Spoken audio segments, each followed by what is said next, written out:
আমাদের দেশের প্রধানমন্ত্রী আজকে একটি অনুষ্ঠানে বক্তব্য রাখতে গিয়ে নারীদের সুরক্ষা এবং নারীদের প্রতি বিভিন্ন সেক্টরে যে অত্যাচার বা শ্লীলতাহানি বা এই ধরনের নারী বিদ্বেষী ঘটনা ঘটে সে বিষয়ে বক্তব্য রাখতে গিয়ে তিনি বললেন যে নারীদেরকে যারা এরকম নোংরা ব্যবহার বা নারীদের যারা ধর্ষণ করে হত্যা করে এই ধরনের ঘটনা যে সমস্ত মানুষেরা ঘটায় তাদেরকে অবিলম্বে আইনের আওতায় এনে কঠিন থেকে কঠিন শাস্তি এবং মৃত্যুদণ্ড পর্যন্ত দেওয়া যেতে পারে এমন একটি কথা বলেছেন।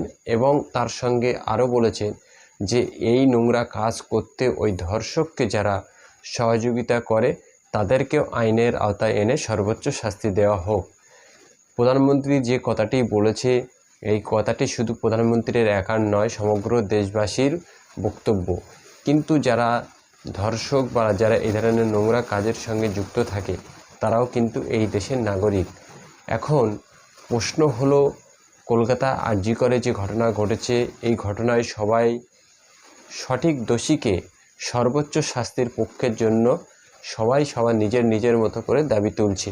এখানে কোনো অবাস্তবতা বা কোনো বিরোধী মতামত বলে নেই। শাসক তিনিও দাবি তুলছেন অপরাধীর শাস্তি হোক, যারা বিরোধী শিবিরে রয়েছে তারাও দাবি তুলছে অপরাধীর শাস্তি হোক।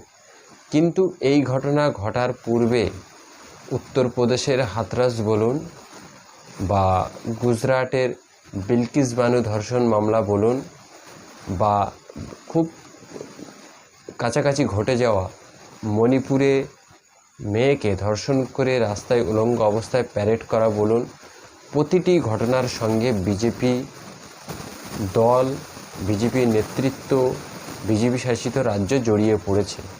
প্রধানমন্ত্রী যে কথাটি আজকে বলেছেন এই কথাটি যখন তিনি বলছেন তখন খুব রিসেন্ট যে ঘটনাগুলো ঘটে গেছে বিভিন্ন রাজ্যে সেই রাজ্যের কথাগুলো উল্লেখ করে তিনি যদি বলতেন যে এই ঘটনাগুলোরও শাস্তি দেওয়া হবে, পশ্চিমবঙ্গের কলকাতায় যেটা ঘটেছে সেটারও একই শাস্তি দেওয়া হবে, যেহেতু প্রত্যেকটা ঘটনা একই সেই জন্য প্রতিটি অপরাধীকে একই আইনের আওতায় এনে একইভাবে সাজা বা শাস্তি দেওয়া হবে, তাহলে বোঝা যেত যে প্রধানমন্ত্রী সহ বিজেপি নেতৃত্ববৃন্দ এইরকম নোংরা কাজের বিরোধিতা।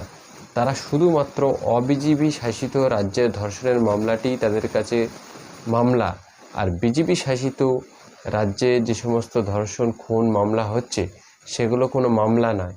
এরকম দ্বিচারিতা মনোভাব নিয়ে দেশের প্রধানমন্ত্রী যখন বক্তব্য রাখে তখন দেশের জনগণের মনে প্রশ্ন জায়গাটাই স্বাভাবিক, তাহলে কি বিজেপি ধর্ষণ এবং খুনকে প্রশ্রয় দেয়? এই প্রশ্ন রেখে দর্শক অবশ্যই আপনাদের মতামত কমেন্ট বক্সে জানাবেন এবং ভালো লাগলে অবশ্যই লাইক কমেন্ট শেয়ার করে অন্যকে দেখার সুযোগ করে দেবেন।